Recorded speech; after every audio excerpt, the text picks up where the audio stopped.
Karasu Properties and Investment Limited, ye can also dale lamen karawan 20 by 20. Jiobeje, Kurangabeje. Ninsun karobu nyana la horomo kang. Iba wafila $200,000. Cash. Ika fumim fane mortgage ka domon ninjo kata fokari woro ibo wafila $250,000. Karasu Properties and Investment Limited, ibal content da sun karola. Karasu Properties. Link us and we make you a home builder.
Hello, welcome to Youth Bantaba.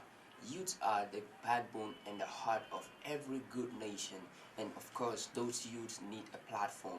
That's why Gambian Talents Promotion, Gambian Talents TV, right here, we are having the Youth Bantaba show each and every Friday from 12 p.m. to 1 p.m. If you are just watching, or this is the first time you're watching the Youth Bantaba show, the Youth Bantaba show is about youth. We talk about everything our youths are doing, our daily activities, whatever we are active on, whatever youths are doing. Today, on the Youth Bantaba show, we'll be talking about life after Tobaski. What are some of the good things that happen after Tobaski, and of course, what are some of the bad things that happen after Tobaski? And because there are two sides of every story. There is a bad thing and there is a good thing. I am your host Ibrahim Jamba. Unfortunately, my partner is not here. Aissatou Jallow, she is not feeling well. I'm sure it is the Tobaski, the ram. She ate too much of the ram because pulla. So we will also understand that. So Mboke, welcome back to Youth Bantaba show. Last week, but if you watched last week, we were talking about life before Tobaski preparations, youth preparation. In that we not gonna prepare Tobaski, and what are some of the things that we are ready to face before Tobaski to make sure that we have a beautiful and successful Tobaski. So ñu waxtaanee si loolu noonu after ñu dem si Tobaski bi, so this time delluwaat si nañ du wax after Tobaski lan ak lan moo dee xew, because dañ xam ne after Tobaski there are so many things people face. Xanaa rejoice bi moo dee bali wala xanaa frustration bi moo dee bari, because da ngay gis ne before Tobaski da ngay def lu nekk lu nga xam ne you will do it to make sure that I'm good Tobaski and a very happy one. And after Tobaski, maybe there are some things you want to face. Maybe danga jet danga am board wala danga leb nit pour after, like right now koku ñu lay topa wala wala danga lekka lu bëri and then maybe nga am biir bu daw mënuloo dem liggéey wala mënuloo dem school so maybe wala danga jël sa school fees wala nga use boobu noonu for pour sa Tobaski bi léegi time school mu jot léegi mënuloo fee sa school fees bi so all these things dañ ko dee gis di nga xam ne like ñun dañ ko dee def because xam nga ñun daw yi dañ déggee booba dañuy try lu nekk to make sure that we are happy. And also not just youths yi da ngay gis ñu nga xam ne like maybe jigéen ñi si kër yi maybe sa jëkkër jën andiwul lii bi ay xar bi si kër bi so da nga ko meree and yaa ngi ko mer maybe da nga even went to a point pour divorce ngeen tas sëy bi so at the end of the day nga gis ne loolu romba na it's just a 2 or 3 days phase loolu romba na léegi you are now regretting what you did or you act otherwise even you don't divorce or you don't end the marriage now you are acting otherwise you are acting all moody nga dem extra mile or doing some things that you are not supposed to do and at the end of the day nga ñëw loolu romba and nga regret nga rus nga bëgg a delluwaat si loolu noonu so you see all those things are not worth it but some of the good things because like I said there are two sides of every story and of course there are good side of the story after Tobaski good things happen because during Tobaski we have families reuniting friends and families coming together eating having fun doing certain things together and also we having eating that delicious food because maybe like your like for a long time Tobaski and you know some people abuse it nga rambi nga harbi you overeat the meat and at the end of the day you know you have your stomach running extra miles you know you overspeed and then that will cause you too much trouble because you cannot go out you just need to go backyard if you understand what I mean so and those are also things that we face and also we have children hanging out to several places maybe bala julli bi da ngay dégg xale ñu ne some people xale ñu maybe sa xarit mu ne la every Tobaski every julli ñu dee dem fii youth monument fii Westfield maybe sa yow musuloo fay dem or you just been hearing about youth monument at Westfield but you've never been there so sa xarit mu wax la ko so you be in a haste to be there so julli bi nga yàkkamti nga dem foofu noonu because it is going to be your first experience so you want to be at the youth monument so it is like people being at their favorite chilling spots or chilling spots that you've never been to and then you always dream to be there now that day you have the opportunity because that day is appearance so why you that they will let you go out to celebrate because they believe that day is a day for you to have fun for you to celebrate with your friends to go out and be free so and during the celebration we also have some bad things that happen because maybe you have that one opportunity to go out maybe at the youth monument or you go to LP or you go to buffer zone because we know those are certain places in Ghana we have kids all over during Julebi so going to those places maybe like you go there you forget that you have to go back home nga talk for a long time you don't have car to go home that's what happened that's what lead to this you know after Julebi nga dega like child missing my child is missing my lead ever happened this happened someone kidnapped someone daf ko jail mu def ko li mu def ko lele you know because we let them go out and then we don't consider the time they should come back home because we think that we should give them time to go out fun yes it is okay but then we should put restrictions to everything you let them know that you know there are boundaries this is the time you're going this will be the time you're coming back home so you gis na like those are some of the things that happen and also after that danga gis na xale yi dañuy sona dañuy tired because nga am fun for like completely 3 days non-stop or even 4 days because ñeneen ñi dañoo julli te ñeneen julli ëllëg so even you julli ëllëg kids will also follow them because maybe if your friend is not praying today guy julli nañ ëllëg so if my friend is going out obviously I'll go out with my friend so danga gis na you are having fun non-stop like every day you are going out having fun you are exhausted so imagine that kid have to be going back to school like the week has begun the school has resumed for example most of them are going to school if you are going to school or if you are even going to work so you have to be going to work you are exhausted you are tired some will be coming with all kind of excuses because you don't have the energy you don't have the strength to go back to school or to resume back to work because the fight tense because you feel like mangi cool let me just relax I'm holiday let me just enjoy my holiday because 3 days regular off so maybe I need full week you know you're giving yourself all those excuses and which is not relevant and sometimes you can have short period of time enjoy some moment and move them to a point and then I realize that like there is another day ahead of me that I need to be useful with so I need to just stop here and then relax and get myself a very good rest so that I can be ready for the next day. So of course, like I'm saying, what you like, how do you spend your Tobaski, and do you get yourself into any loan, or is it even necessary for people to be getting into huge loans and after be thinking about how to even refund those loans that they've been through? Because after that, maybe so amute boromam do ko understand, maybe muna idea to a point that muna them up to police, get them to police or even to court, because it is crazy. Some people don't understand. Some people don't joke when it comes to their money, because burden them, you will make agreement with the person. So when you time with family job, maybe you have problems getting, maybe you are someone fail you, maybe you're having expectations from somewhere and those expectations fail. So maybe the person might understand, but on other cases koku do not understand. So you cannot blame them for not understanding. It's not their fault. It's because you have agreements. They're human.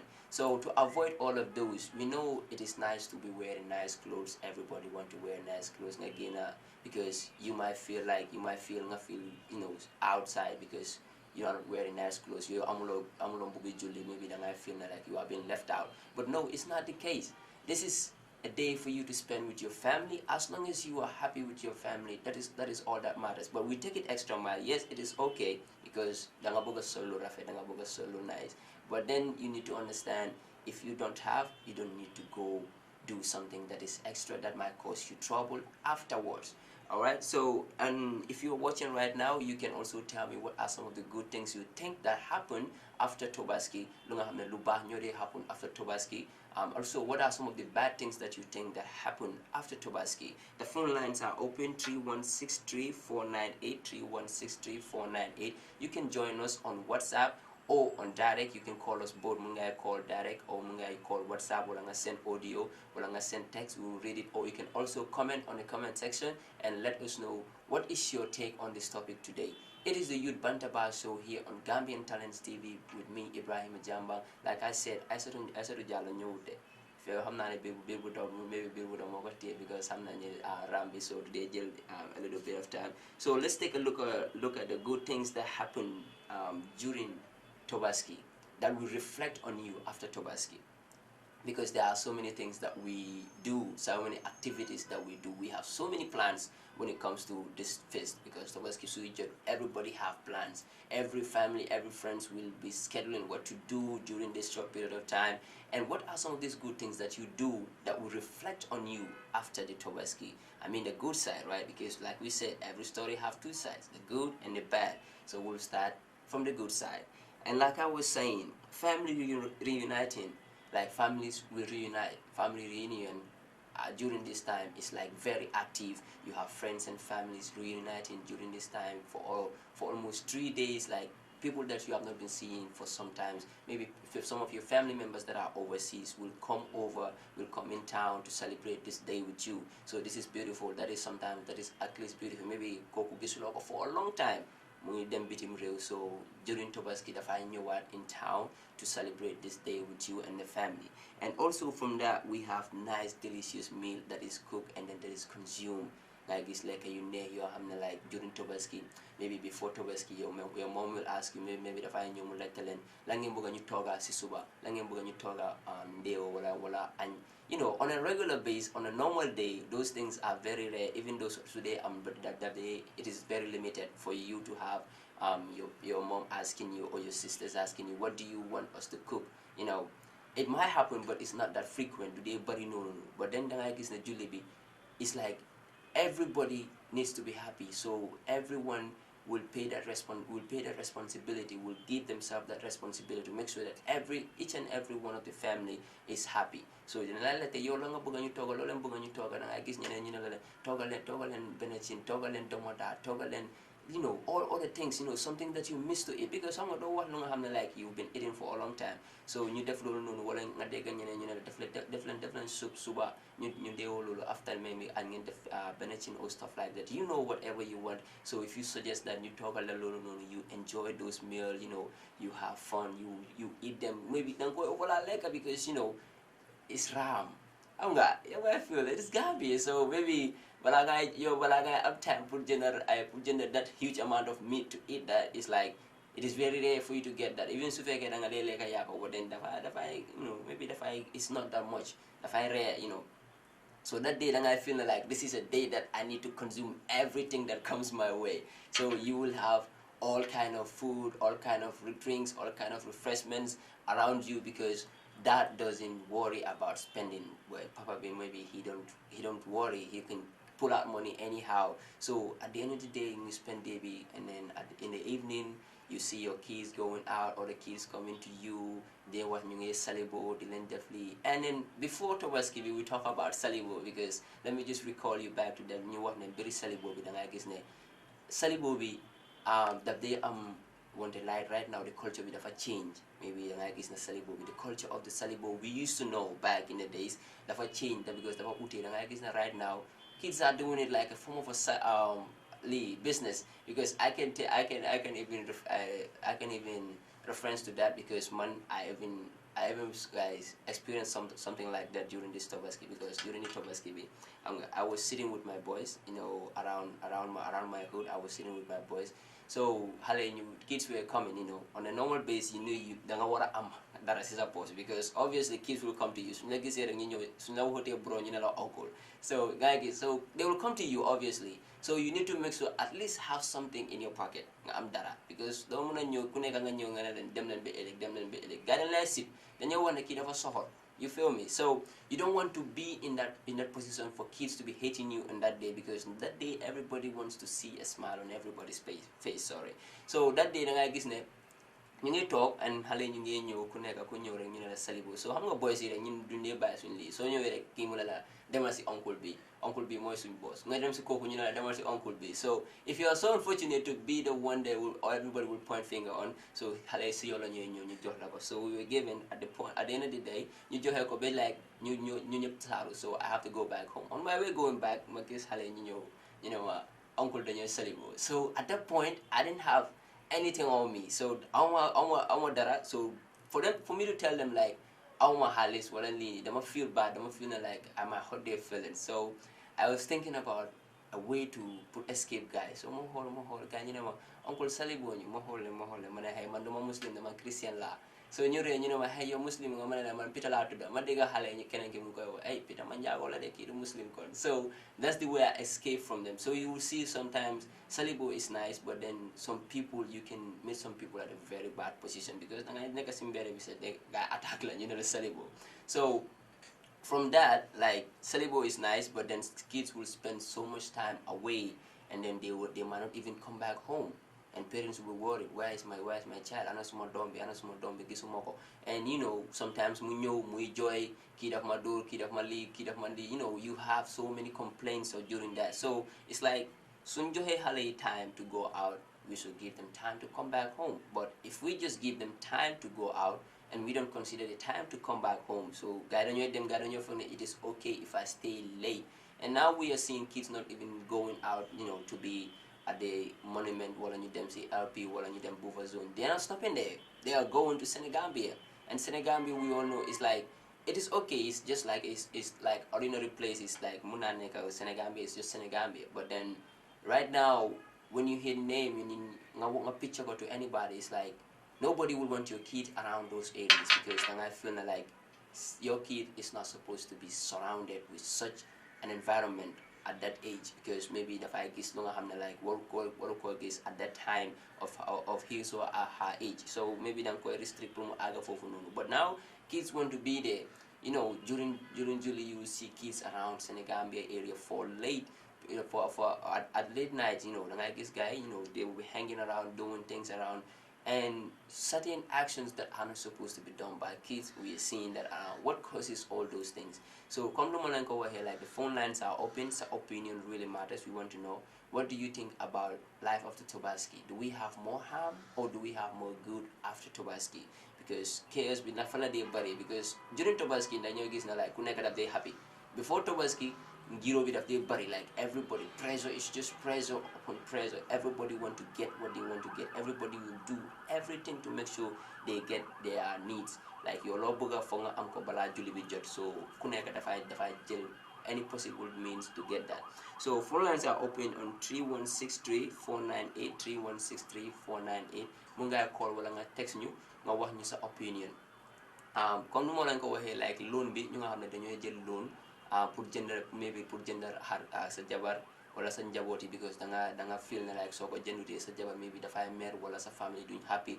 You know, we all know, you know, family's happiness, it means a lot. Your family, you want your family to be happy, yes, but then consider your family being happy for 2 or 3 days and now having to go through all those hard times after Tobaski, seeing some people coming to you asking for their money, claiming for their money, claiming that suma halis bi fay ko suma bor nga dam la leb pour nga jënd xaalis gi suma halis bi fay ko nga bañ ma fay. You know, every day, you know, your children will not like to see you in that position. Your wife or also will not like to see you at that position. Sa jabar du la bëgg a gis nit muy ñëw di la wax ne ana sa jëkkër dama amel xaalis pour mu ne ma abal ko mu jënd xaalis su pare daf may fay bi léegi fayut ma. You know, it is not good. It is not even good in your society. You know, your neighbors hearing that nga sa neighbors yi ñu ngi déggal loolu noonu, everybody coming there and you fake loolu noonu. You know, some people cannot understand. Maybe ñeneen ñi they can take it in an easy way. So lebee guy, even though soo ko amutee guy dañoo understand,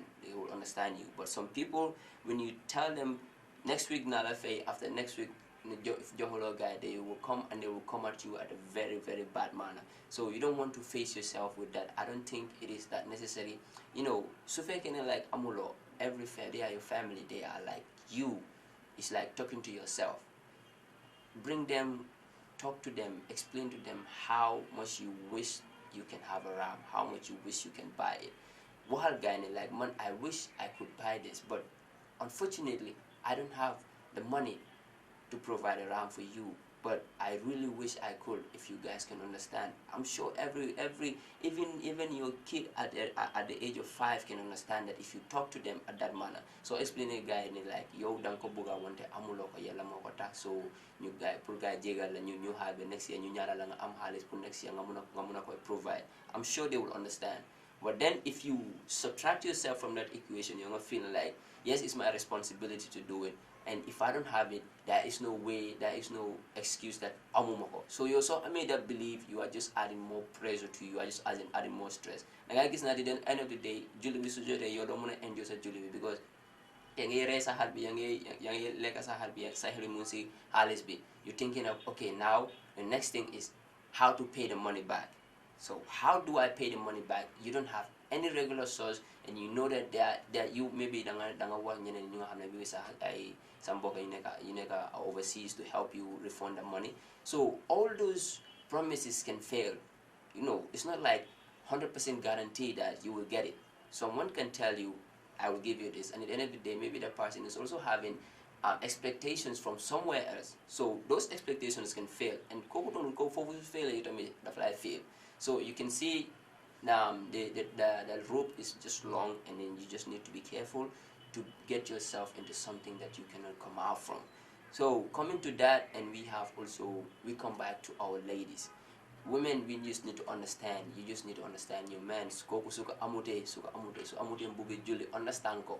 He been providing for you all the days, like almost every day. He makes sure that you eat. He makes sure that you get something to eat. You make sure that you are sleeping in a very good bed, in a very good house. So koku sunyewe munela auma halis put gender hard. Don't go to understand, but don't pressure the man, because if you give him certain look, you are showing him that you are not capable. And showing a man that you're not capable, you are forcing him to do certain things that he is not supposed to do. So, young man first put depth that are smaller, you don't understand, or you frown your face, activate that, put on that long face, I don't understand,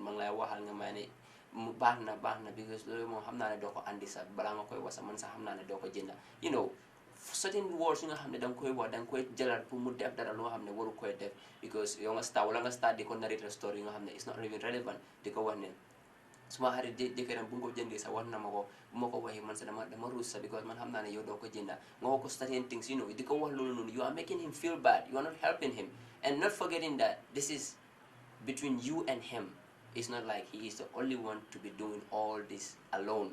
You are starting a family, or you are even you even made a family with him. Then I'm family together. You have kids together. So it's not just like he's the only one responsible to doing all these things. So I mean, dimbalego. But then you think if you have it, you need to just buy those expensive, nice clothes for yourself. since he cannot provide because ñeneen dañ koy def ngay dégg ñeneen ñu ngi am xaalis bi because kooku mu ne la awma xaalis pour jënd la mbubi julli dégg so this time awma xaalis sama mu ne baalal awma xaalis pour jënd xarsa so kooku mu wax la loolu rek nga mer nga ne waaw because mu ne amul xaalis pour jënd ma mbubi julli man tamit xaalis bu ma am yëpp laa koy jëndee ma dem jënd ko suma boppam mbubi julli yu bi ngay xam nga ngay ekkali sa mbaga si loolu noonu you feeling like you are proud, you feeling like you are on top of the world. No, you need to do that for your family. Sometimes helping is not something like ngakoy demand all the time. A woman who is ready to build a family is a woman who is ready to sacrifice everything, because you're so Harris being feeling like you are wearing it for your husband. Whatever you're doing, if you want to be dressing nice, you want to dress nice for your husband. So if your husband is not happy, I don't see no way that you can be happy. So these are also some of the frustrating things that some men go through at homes. And I guess guys, they want to spend a day at home during Julie Visa. They will find a way to get out of the house, they can have peace. Because on a day like you should be happy. You should be spending the day happy, rejoicing with your family. Those family are not happy with you. Maybe it's a job of praise or tense, you are just not happy, and that you should be happy. You do all you could, but God made it that way. You cannot just do it. So they just need to understand you. From that, you see like we have that problem, but actually it is just from the female side, jigen in your side jigen la body, because I guess na goor bu nga xamne dafa dem up to a point to put lep halis pour jënd mbubi julli is very rare, or to have the money to put a regular day julli. How do I even say this? Okay, your expenses for the fest or the Tobaski is just like it's very limited with the man. So then I guess na jigeni you will go to a point, to an extent of providing, to provide yourself certain things or certain materials for the Tobaski. You don't have the money, your father don't have the money, your mom don't have the money, your family obviously don't have the money, but the money they have, they use it to provide food for you and your siblings. Maybe so maybe sa papa dafa jël xaalis boobu noonu mu make sure rek da ngeen am enough food in the house to make sure that you eat to your satisfaction. But that is not enough for you. You are comparing yourself to your friends and forgetting that your friend have a different life with you. So you also sa own life, sa friend mo own life you nga compare sa bopa to your friend. It's just like you are forgetting that you are now not being yourself. You are trying to be your friend. You are trying to live in somebody's body, and that cannot work. You are trying to be with someone else, someone who have to like calculate. Imagine like you have to evaluate things. Your lifestyle and your friend's lifestyle, your friend's background and your background, is it the same? Are you from the same family? Are you from the same culture? Are you from the same family background? Those are questions that you need to ask yourself. So how many of those things, then you are from a different world with your friend. Maybe your friend have a father who is well built with money. The father papa made am halis, but maybe your parents don't have that money. So you need to understand that maybe even Sufeke Saharis papa sa amut halis bobu, but then have another family members who can provide her all she needs. So you just don't need to compare yourself with your friend. Limit yourself to whatever you have. Like they said, nobody is poor, but then the only person that is poor is someone who is not content. So if you are not content from what you are having, you are poor. Because at the end of the day, so jele loan, ngajel bor, ngadem, nga use nga celebrate sa julibi because you just want to make your friend, you just want to impress your friend because lola mean, because you don't want to impress sa hariti. And that is fake. Obviously, like you are trying to impress people, like fake impression. You are giving out fake impressions to people. That is very bad. At the end of the day, you are the one facing all those trouble. Lulu is bad. So find all possible ways to make sure that get yourself provide yourself with anything. Like the phone lines. We are going to the first commercial break. Stay tuned. Then you know after that commercial break. Don't move.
Karasu Properties and Investment Limited, ye can also dale Lamen Karawan, 20 by 20. Jiobeje, Kurangabeje. Nin sunkaro bunyana la horomo kang. Iba wafila $200,000. Cash. Ikafumi mfane mortgage ka domon ninjo katafu kari woro, ibo wafila $250,000. Karasu Properties and Investment Limited, ibal contanda sunkaro. Karasu Properties. Link us and we make you a home builder. Welcome back after that short commercial break. Just to remind you that you are watching the Youth Bantaba show here on Gambian Talents TV. Before we go to the commercial break, we were talking about Tobaski. After Tobaski, life after Tobaski, what are some of the things that happen after Tobaski?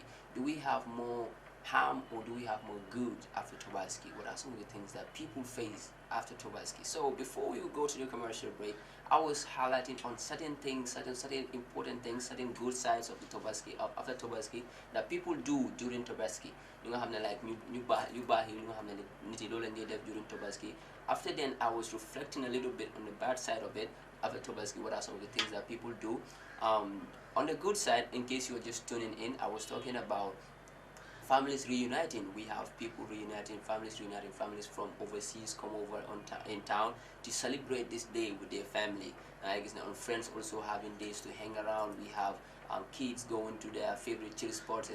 For instance, kids will be hearing about the Youth Monument. Maybe they have never been there to celebrate this day, or at the Buffer Zone or at LP. So kids will have that opportunity to be there with their friends to celebrate this day. And also we have in nice delicious meal cooked by your family, or your mom or your sister or your auntie cooking those meals. And sometimes they will even ask you, went to a point to ask you like, Langa Boga you talk, what do you want us to cook for you? Because this day is a day of happiness. Everybody should be happy, so everybody will make sure that each and every family is happy. So from that, maybe they will cook delicious food from you. You'll have enough food in the house, you'll have enough drink in the house, enough refreshment in the house. Everything in the house you need, you will have it that day. So from on that day, you will also have people eating like their delicious meal to their satisfaction. I like to a point that I feel like today I don't need to let anything go, nothing should slide. Play chop, I will eat everything. So you're feeling that you should eat everything because this is a day that comes once in every year. So you're gonna definitely like a little and then you go visit your friends, go visit your families, having kids come over for Salibo. Like I've explained some of the experience I have with kids in the Salibo. So that is the little that they bury, and not just kids do go for art for Salibo. We have Magita community them for Salibo. And that will bring me to another topic of some of the bad things that happen after Tobaski.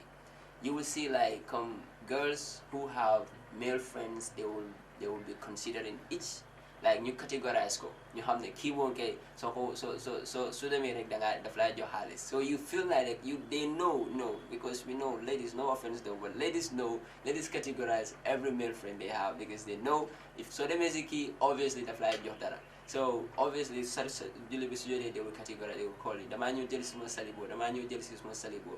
But your man maybe at the other side, my father kokununu, your partner, safarbi maybe or sajeke no safarbi because maybe like sajeke you can have time with him because you live in the same house. Let's say like your boyfriend safarbi, you don't have time for him because you are busy going to your male friends to collect your salibo from. So Coco now he's upset. You don't think you can explain anything at that time because I'm not feeling like super now them set him I'm busy when I'm again some harity and stuff like that because you want to just multiply. Maybe you have some debts to pay, I don't know, or maybe you just need some more cash in your wallet, or suppose we don't need more money inside your purse, so you just need to go out and then have something that you can celebrate your Tobaski with. So from that, after Tobaski, you have to just face your partner, your boyfriend, to face him, to explain why you were not available.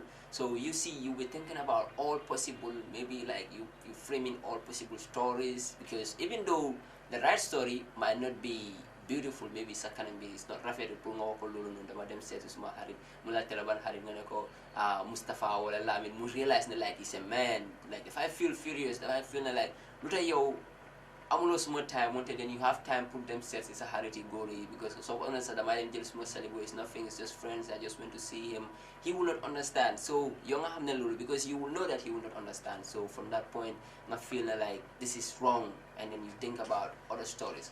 You went to a point to lie to someone that means something to you. Obviously, if you said you loves him, that means he means something to you. So you went to a point to even lie to him because you want to protect yourself from all the maybe the fire or stuff like that. So you realize that that is also something bad that you do. And talking about the loans before we go to the commercial break, that was the last thing I was talking about. Loan, debt, bor, nga jël bor nga ñëw jëlee nañ ko si jigéen si kër bi nga gis jigéen bu nga xam ne dafay jël bor mu dem pour jënd xar wala pour jënd ay jabaram bu bi julli because xam na ne jabaram su ko jëndutee jabaram dafay mer stress bu mu koy jox boobu moo ko génne sax mu jël loan. So you see all that pressure. I think ladies need to be just patient and need to be just cool off with that. Let your man be okay. Let's work. This is a work with him hand in hand. Make sure that all of you are happy. Happiness doesn't come from one side, it comes from both sides. If the other party is happy, the other party is not happy, the house will not be happy. So dangay gis na like there is no peace in the house if everybody is not happy. So dangay try by all means, if he is not having, understand his situation, condition, being understand, could live with it. You have to live with it, learn how to live with situations. When it's good, you are living in it. When it's bad, try to live with it at the same time. Loolu ngeen war a try su fekkee ne dafa baax yaa ngi fa woon yaa ngi ree yaa ngi kaf yaa ngi koy enjoy. So su ñëwee mu bon da nga ko war a understand at the same point. Da nga war a try pour comfort ko nga xam ne noonu la fa demee àdduna bi noonu la fa day demee. Sometimes you have te da nga dee am ëllëg nga ñaaka. So su ñaakee ëllëg understand ko. He is not God. God make it easy for him. So if you make it hard for him, understand and be in that situation with him. So ñu jëlee ko si xale yi ñu nga xam ne ndaw yi ñu nekk ak ñun dama waxoon ne like góor yi even dañooy lekk pour am bubbi julli or do something si julli bi du dee bari because ñun suñ requirements yi daf du dee bari daf is very limited because da ngay gis ñun suñ solee piece bi si korité yi mun nañ koy sol the other one we can be wearing the same thing over and over for over 5 years. We don't care much because ñun it is normal to us. But then ladies on the other side, they can feel like this is not right.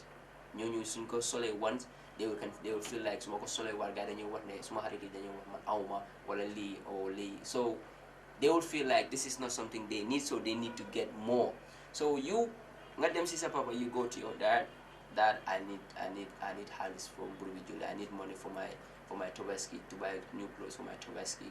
That's it. I don't have money. You were mad. You went to mom will be like, Dema Sisa Papa. And imagine, you are my mother. I come to you. Sifekenesa, amulo. Yes, one can understand. Munga my one like, awuma te hamga ne sa papa tamit or stuff like. Some mom will say that, amu te hamga sa papa tamit amu so munya rek the next year. So nga solo last year nga munya rek because hamga so de mesi mom tamit nga woko. And how do you even say it? Dafai am holbu meti. I don't even know if that's the right word. Like your father will feel bad, your dad will feel sad because you came to your dad and your dad couldn't provide what you need. So your dad will feel bad, you feel sad about it. So sometimes some mom will say that to you, don't go to him. If you go to him, he will feel sad because he cannot provide it for you. Just understand that he don't have, and next year we promise we will provide it for you. So some parents will say that, but you will go to some mom, you have like maybe say you have the same caliber, and maybe you all like to just show up and then be that flashy all the time. No offense though. So ngeen bëgg def lolu nonu, and at the end of the day nga def say nga ko mu ne la man mi nga xamne sax man ma jëkka dem mu ne ma amut yow demal fofu non sama bam koku no dafa ney bay ko rek koku hali ay lo xam fi la dox bay ko rek yow sa jabon nga ne do provider guy gis nga ko fi la jëndul ben xar andi ben xaalis joxuma dara xaalis bu dem marché sa joxuma ko koku la mom la nekk di xaar ni ma xool xam lu moy ñëw wax mu ngi ne day toog feli sa papa mom ni la mel. You see, you saying all these things to your child against her dad or his dad. So no, how do you expect your child to be? So how are you training your how are you even training your child? You are training your child to be you to grow up, because you are showing your child that if you grow up, your husband need to provide for you by hook or by crook. By hook or by crook, the father provide. Because I'm going to like, there is no excuse ne auma. There is no such thing as auma. You're long one because so you more than you want to provide amuko. As a mother in the house, you are also having the responsibility to provide for your family. If party A is not having, party B should be providing. But party A is not having, party B think party A should be providing everything. So if he is not having, I'm not having too. So just try to comport your children. Like every word you send into your child's ears is something that your child will grow up with. Try to send a very nice message into your child's ears, because holiday tell a father. So what Suduga is a that's what he or she will adapt, and he or she will grow up with that thought and with that belief that lokawa. Because yoko sokawa hena sapawa monyu wara jendal ay mbugi juli jenduñ ko sapawa bahul sapawa dafa nay sapawa dafa ni every time juli bu nekk mu ne ma awma juli bu nekk awma halis. What is wrong with that? I don't have. But on a normal day, how do they provide food? How do they provide other things? So I mean, you know. But then now you even see yourself, but you will deny the fact that amulko, because you don't want to make yourself believe that amulko. So you make your daughter or your child or your son at that position, put believe na like sabawa dafa bon dafa nay or dafa wara def lim deful ko gisulo man sama mangi toog fi may mer ngoko. You telling certain things to your kids, do nga xam ne like you should not be saying that to them. And at the day, and every day, it can build up hatred. You can see that maybe sa domi ñu ngi mag ñu dem si xarit ñu suma ko dafa bon suma yaa sa loolu la wax suma yaa mu ne sama ko nii la mel julli bu nekk mu stade leen war ne awma xaalis, wala su ma ñëw jot mu stade leen war ne gis nga kii moom war a fay ma kii moom war a lii ma du dee musa jënd xaar du dee musa jënd buggi julli ni sama ko moom nii la mel man moom si lii laa dëkka. You see, your friends are telling that to your kids are telling that to your friends, and their friends are making you as a topic. So whether you know it or not, your kids are talking about you. Whatever you talk to your kids about, they are talking to their friends, because everybody has someone they trust. Your husband trusts you with his secret to tell you that I don't have this to provide this for you, and you think that it is okay for you to share that with your kids. Yes, you might share that with your kids, but then work in a nice way. Try not to tarnish the image of their father, because at the end of the day, he is still their father, and he is also always going to be their father. That don't want to change or no. So try to paint a better picture for your kids with their father, because don't want to know all the time they were everything negative all the time, everything negative all the time. That is not cool. And at the end of the day, then you also try to have someone they trust. You see, everybody have someone to talk to. Everybody needs someone to talk to, because your soko wahe mom amul kumay wahal, he will have a friend or she will have a friend that he will talk to. Koko tamit dafa dem si ben hal kum olu mu dem si koku nonu mu explain ko lolu. Koko tamit dafa am kum olu. So that's how it will all circulate. Your story would be like out there like that. Come newspaper. Mom na fa nek si biti rek. Your story will be like that. So you see, your family secret is no more a secret. It is like community problem. Everybody knows about it. Everybody talk of the town. People be talking about it. How nice a husband is, and how sohor sa husband is, how sa husband will never provide bubi Julie, how sa husband will never provide har si kër bi moom dafa ñëw toog si ron mango bi rek di ñangal kanamam bi di mel ni comme moom rek a strand si dëkk bi. So saying all kind of things, these are bad things, and then you are pushing your child into certain things, because so as a child that more lead into some of the kids going to some of the, I will not even say kids, some of the youths go into jail loan, because younger like there is no hope for me, and I have to go out with my friends, and I have to wear some nice new clothes. So obviously, if I start to explore all options, so what here mudem si kenen amut ko mudem fi woneka amut ko mudem si halida moneko monam na kenen de koku nonu mu ngi amé xaliss wala bitek la amé so demé si koku na explain ko mun na la leb nak nga jënd ko so paré after nga ligante noko fay. You see, I am desperate. I need help. I don't have any other way. Magis, the only way to get me what I want is to get loan. Obviously, dama koy jël. So sometimes the pressure come from home for hale ñu génn wala jaxay ñu génn ñu dem jël loan. Sometimes the pressure come from home, because you don't have the better explanations from your mom or from your dad, because most of girls getting loan, I'll put the blame on our mothers, because you also have many like mu ngee ñëw jot tey kooku noonu xam nga ne dafa am needs te yoo xam yow jigéen nga yoo xam nga jigéen ñi seen needs yi nu fa dee demee, so yow su fekkee ne yow mun loo koy provide sa jigéen mun koy provide, try to explain to your daughter how important it is for her to understand and how to live with some sacrifices. You know that this is not, it's not nice. Ken bugu julli mu ñëw amuloo mbuga julli. Nobody wants that. But sometimes we have to live with certain things. We have to learn to live with certain things, and so that you can be prepared for tomorrow. But if you put that jël sa doom nga make up mu believe that like it is not okay at all for you not to have mbubi julli. Kooku noonu tamit dafay believe na like it will never be okay for me not to be having mbubi julli. So dafay jël lu nekk dafay take all any possible means, dafay def anything possible to make sure that moom tamit am na mbubi julli. So this is bad, and that can lead to certain things, not just loan. It can lead them to do whatever it takes to make sure that guy am mbubi julli. So whether you know it or not, this is not just a nice way. If they take loan, suñ jëlee loan, that is nice. Sa doom bu jigéen su demee mu leb xaalis pour jënd mbubi julli, that is okay, that is very nice. But for them to be going to do certain actions, for them to be going to sell their bodies to make sure that they have the money, because some people can go up to that extent. If you need something and you don't have it, you are frustrated, you are devastated, you go do anything that is possible. So parents need to be very careful. You need to make sure that you make your child or your children, you need to make sure your children understand you. Sa doom yi dañ war a understand that there are possibilities that today you will have, tomorrow you might not have. They need to understand it, and they need to live with that situation. Make them believe that that is something real. Don't make them believe that it is not acceptable at all for amulo. Don't make them believe that. If you make them believe that, you are opening another gate for them to do anything possible to make sure that leader, because you're gonna go, there is no excuse for auma. So go ahead, there is no excuse auma. So that means there is anything you can do. If there is anything you can do to make sure that naam didn't go there.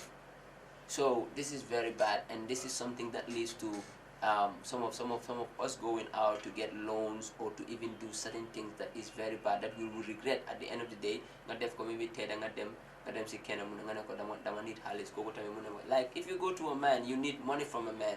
Ku nga xam ne like it's just an ordinary man, maybe just a friend or just a somebody, someone you know, or maybe someone who mu ngi lay sometimes it's possible nga am góor ku lay toogam de la ne dem la bëgg nga ne bëgguloo ko, but then you know that he's loaded nga dem ba devastated nga am loo benn hope, you have no other options, nga call ko nga ne ko I need money. So that person will think, why were you rejecting me? Now you need money from me. So I will also request something because I need something from you, and then you say no. I've been following you, you say no. So now you need something from me, I need to take advantage. It is possible. Men are like that. We can come at any direction. We are just flexible. We can come at any way. So that point, you need money, you need to sleep with me. You need money, you need to give this to me. You need this, you need to do this for me. So you need the money. It is your choice. So bugi, I keep my money. I have nothing to lose. But if you want, you do what I want. I give you what you want. Who wins? Everybody wins. But at the end of the day, you can see that you, as the lady, you lose, because sorry the guy talk that can traumatize you. That you sorry be lulu domba, everything personal, lulu domba that day personal. So Alex Bobo no use no consider ko use lulu personal legi nga talk the halal, and then you start regretting what you did. You start saying, why did I even do this? Which are my definitely so small mo ko def. Because nga lulu so romana legi, so you see maybe he even took your virginity. Or maybe that night you lost your virginity for that money, maybe like a few thousands. You can see that at that point you might not realize that it is not worth it.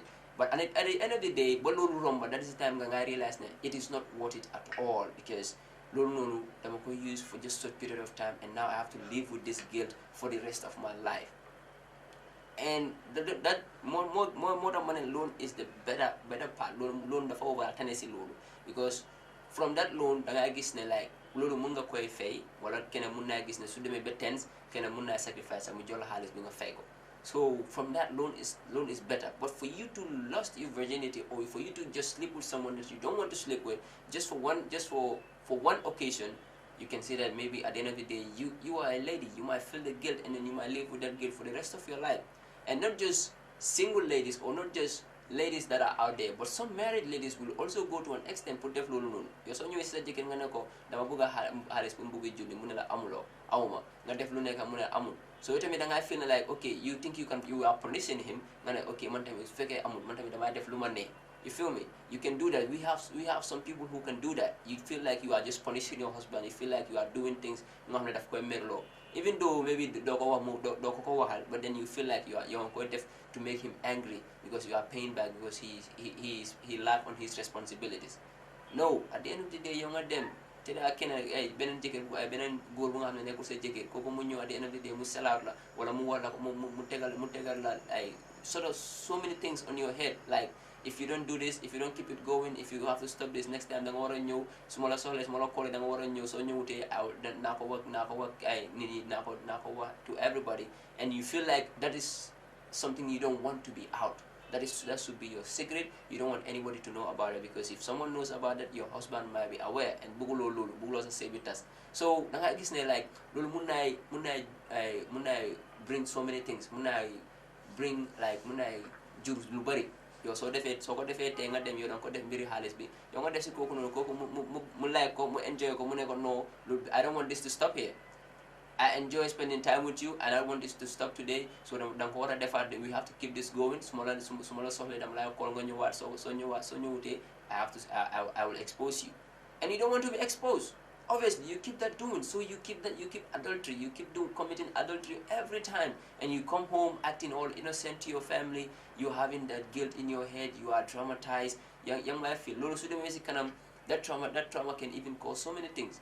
Absence in attention in your family, you cannot pay attention to your husband, you cannot pay attention to your kids, maybe so gis is all about husbands like nga feel guilty. So sula waxale you lose attention nga parasa nga sula waxale nga ne ko nga ne lan sa you feel me, you are just always guilty because you are doing something wrong and he don't even know that you are doing something wrong, but to you you're nga from like you are just at that pitch nga xam ne like anytime mun na koy xam. So all that pressure that we do are something that can lead to something very very bad mu nga xam ne like mun na affect suñu life bi mun na affect suñu brain or suñu life bi for the rest of our lives. It can affect us for the rest of our life. This thing can impact to our lives like huge impact. It can have very very huge negative impact to our lives because yow soo ko defee tey nga foog ne tey rek la mooy amul foofu noonu even su fekkee foofu la wante yow sa intention was not to do that but you have to do that because you have no other option. Loolu noonu dafay nekk si sa brain bi dafa nga koy xalaat all the time. Loolu mooy traumatise la nga nekk si sa bopp bi nga koy xalaat all the time doo mun a focus si dara yow sa xel bi rek si loolu la day nekk ngay xalaat ngay regret. You cannot travel back in time to correct that mistake. You cannot. So to avoid that, try to live with sacrifices. Some things are not for you to celebrate all the time. Today you are happy, tomorrow you are not happy. Lolu mo gene you see today your neighbor mu tey sa neighbor mu am doom yow sa doom mu dee tey. So your neighbor is having a newborn baby. Your neighbor is happy. Is happy that my wife is having a new baby, and now you are crying because you lost your baby. So you can see that happiness is not just everywhere. Today you are happy, tomorrow that same day the next family is crying. Today you are crying, the next family is happy. So you can see that it is not always that you have to be rejoicing. It's not always that you have to be having the smile on your face. You need to have the pain sometimes. And when the pain comes, you need to accept that this pain comes to me and it's real. I need to accept the pain. When the domuna want the pain, this new way, your bugulo ko jet, your bugulo ben nahari, your bugulo blue hammer like the flan nahari, you just want something happy. You just want to be happy. When the pain comes, you don't want it. And that cannot be. Be content with what you have and you'll be happy with your family. That's all that matters. Suñ jógee ko loolu noonu ñu ne students ñu nga xam ne dinañ jël seen xaalis yi we come to the students ñu nga xam ne like before school julli bi dafay jot yow nga xam ne like maybe sa parents yi jànguñ or xamuñ bari about this time bu ñu dee fay school or stuff like because now most schools will pay their schools at their fee at bank. So yoo xam nga ne sa parents yi xamuñ much about those things. Maybe they are not much educated, maybe they are not even aware about those things. So yow loo wax gars yi loolu la ñuy gëm. So balaa julli bi yow nga xam ne like amuloo benn buggi julli amuloo benn xaalis sa xarit ñu ne nga dégg sa benn xarit man sax suma school fees bi laa use this time ma jënd ko balaa school bi di ubbi because septembre jotaangul si li lañ nekk August balaa septembre mun naa koy lii ma liggante ko ma fay ko so yow tamit nga am the same idea nga ne ko kon bàyyi man tamit ma dem wax suma parents yi ñu jox ma suma school fees nga gis ne man tamit naa jënd mbuuru julli balaa school bi di ubbi rek ma fay ko wala school bi su ubbee sax mun naa dem ma dugal square ma wax school bi story bi wala suma parents yi ñu ne ma xaar ba ñii ma xaar ba this time wala maybe school don't understand they might not understand, they might send you home. And so, send you home, you have to don't want them kid because God, then you have to have school fees. So, I started Dutch, Lol Muna, them best school in Bisamu Yao. So, from that point, you want them, Sahari to New Loco, Madame Siki, and I that you know school fees when you fair or you tell go fair because this time I'm not gonna new students so you book ñu fa nekk ñu fay suñu school fees bi yëpp so da ngay gis ne nga fay ko so comme loolu du ma ko mën a yaatal because time bi bariwul time bi du ñu desee bariwul so pour jël sa school fees bi fay ay jënd mbubi julli after lii bi mun loo fay school fees bi ñu mun lay daxal si school bi te mun loo àgg si kër bi nga dem nga nekk di càng si beneen si sa xarit wala si lii after at the end of the day sa parents yi realize ko gars yi mel sa kaw so we will continue this next week at the same time same day Friday from 12 to 1 p.m. And we are saying, Aissatou Diallo, my partner, get better soon. I'm not nakala Rambi, Harbi, Dafla monitor, one day, bull digger, next time, okay? I want to so say, actually, so, thank you for watching. This is Gambian Talents TV, Youth Bantaba Show with me, Ibrahim Jamo. Until I come your way next time, have a beautiful weekend. Bye bye.